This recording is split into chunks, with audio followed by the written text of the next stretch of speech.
Praise the lord. ప్రభువైన యేసుక్రీస్తు నామములో మీ అందరికి దేవుని దీవెన సమృద్ధిగా కలుగును గాక. ఈ దినమంతా మీ ప్రతి ప్రార్థన దేవుడు ఆలకించి మీకు సమాధానం ఇచ్చును గాక. అలాగే ఈ రోజు మీరు చేస్తున్న ప్రతి ప్రయత్నంలో దేవుడు మిమ్మల్ని ఫలింపచేసి మీకు విజయం ఇచ్చి తన సన్నిధిలో దేవుడు నడిపించును గాక. దేవుని ఆత్మ ద్వారా ఈ రోజంతా మనం నడిపించబడతాం. విశ్వసించండి, నమ్మండి. ప్రతి అడుగులో దేవుని కాపుదల, దేవుని జ్ఞానము మనకు తోడుగా ఉంటుంది. దేవుని నడిపింపు మనకు తోడుగా ఉంటుంది. అటు కృపను దేవుడు మనందరికి అనుగ్రహిస్తాడు. ఈ రోజు కొరకు దేవుని వాక్యమును 3వ కీర్తనలోంచి కొన్ని మాటలు చదువుకుందాం. 3వ కీర్తనను దావీదు రాశాడు. దావీదు ఏ సందర్భంలో రాశాడో ఈ కీర్తన చదువుతూ మనకు అర్థమవుతుంది. దావీదు ఈ కీర్తన రాసినప్పుడు పారిపోతున్న సందర్భం ఇది. అంటే యెరూషలేమును వదిలేసి, సింహాసనం వదిలేసి అతను అడవికి పారిపోయాడు తన ప్రాణంను కాపాడుకోవడానికి. దావీదు 2 సందర్భాలు పారిపోయాడు. మొదటి సందర్భం సౌలు నుంచి తనను తాను కాపాడుకోవడానికి పారిపోయాడు. అప్పుడు దావీదు యవనస్తుడు. ఇప్పుడు రెండవసారి దావీదు పారిపోయాడు, అడవికి పారిపోయాడు. ఈ సందర్భంలో దావీదు వృద్ధుడు. ఇప్పుడు అబ్షాలోము నుంచి తనను తాను కాపాడుకోవడానికి పారిపోతున్నాడు. అబ్షాలోము ఎవరు?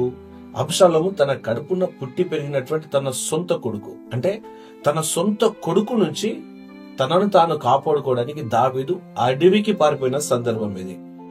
ఇది చాలా దుఃఖంతో ఉన్నటువంటి పరిస్థితి. తన హృదయం ఎంతగానో దుఃఖంతో, బాధతో, వేదనతో ఉన్నటువంటి పరిస్థితిలో మరి ఎలాంటి సందర్భంలో దావీదు ఏం మాట్లాడుతున్నాడో మనం గమనించడం చాలా ముఖ్యమైన విషయం.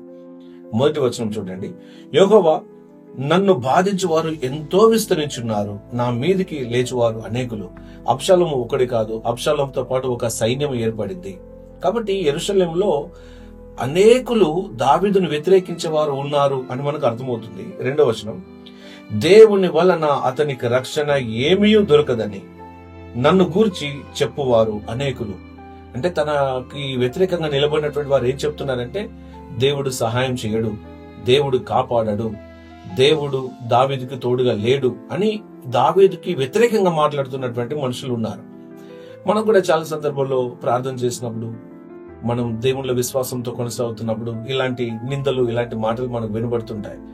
ఇది చేశావు కదా, దేవుడు నీకు ఏం చేస్తాడో చూద్దాం, దేవుడు నీకు కార్యం చేస్తాడా, దేవుడు నేను దీవిస్తాడా, దేవుడు నేను స్వస్థపరుస్తాడా, దేవుడిని ఏం చేస్తాడు, మీరు ఇంత భక్తి చేస్తే, ఇంత ప్రార్థన చేస్తే, ఇంత నిష్ఠగా ఉంటే ఏం కలుగుతుంది మీకు అని చాలా మంది మనల్ని నిందించేవారు ఉంటారు. అంటే మన ప్రార్థన వ్యర్థమో, మన విశ్వాసం వ్యర్థమో, మన భక్తి వ్యర్థం అన్నట్టుగా ఇలాంటి మాటలు మనం వింటుంటాం.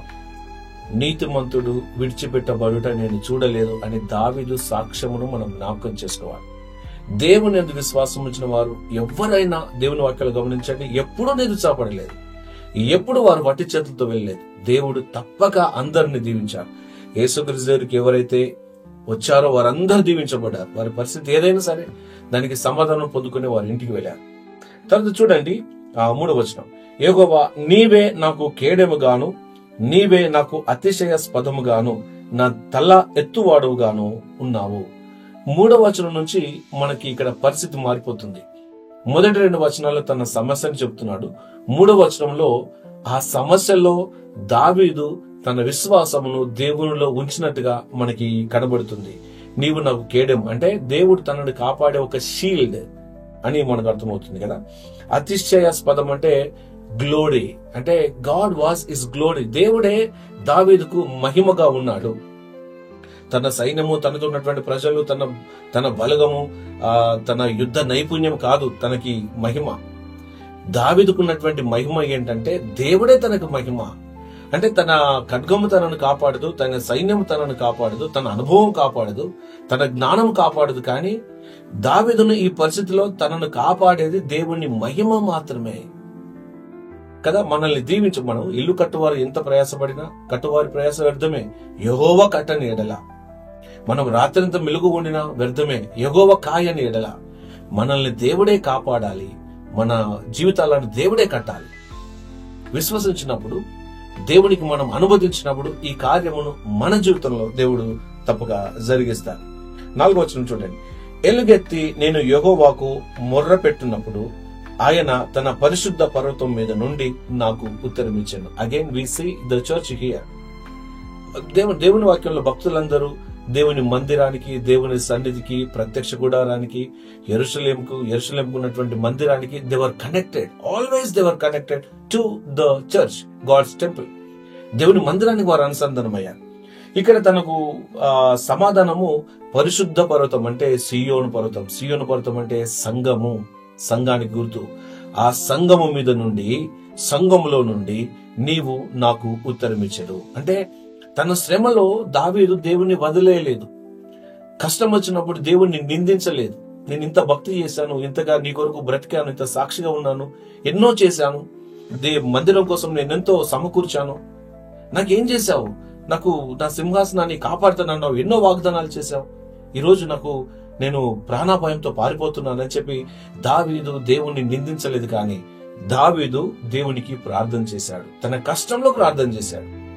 మనకు శ్రమ కలిగినప్పుడు, బాధ కలిగినప్పుడు, శోధన కలిగినప్పుడు, పరిస్థితి ఏదైనా అందులో మనం ప్రార్థన చేసి దేవుని వైపు చూస్తే ఖచ్చితంగా దేవుని సహాయము, దేవుని సహకారం, దేవుని దీవెన ఖచ్చితంగా మనం అనుభవిస్తాం.